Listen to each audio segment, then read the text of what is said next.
MLC Mallanna కార్యాలయంపై దాడి కేసులో ఇద్దరు గన్మెన్లను పోలీస్ శాఖ సరెండర్ చేసింది. గన్మెన్ల స్టేట్మెంట్ ను పోలీసులు రికార్డ్ చేశారు. ఎమ్మెల్సీ మల్లన్న చెబితేనే కాల్పులు చేశామని గన్మెన్లు పోలీసులకు చెప్పినట్లు తెలుస్తోంది. పూర్తి వివరాలు మణికంఠ అందిస్తారు. మణికంఠ, చైనీస్ కార్యాలయం దాడి కేసులో ఇరు వర్గాలపై ఇప్పటికే పోలీసులు కేసులు నమోదు చేశారు. అటు మల్లన్న సిబ్బందిపై కేసులు నమోదు చేశారు.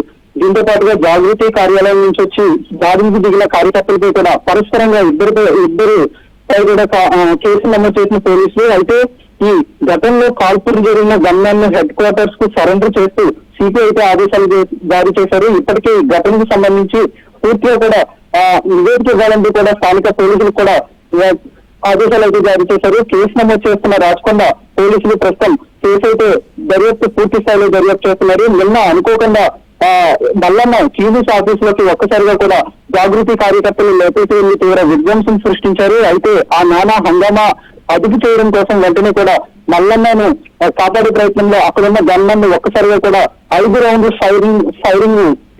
రౌండ్లు బుల్లెట్లు ఫైరింగ్ చేశారు. ఈ నేపథ్యంలోనే అక్కడ కొంత విధ్వంసకర వాతావరణం నెలకొంది. దాంతో పాటు కొంతమందికి తీవ్రంగా గాయాలు కూడా అయినట్లుగా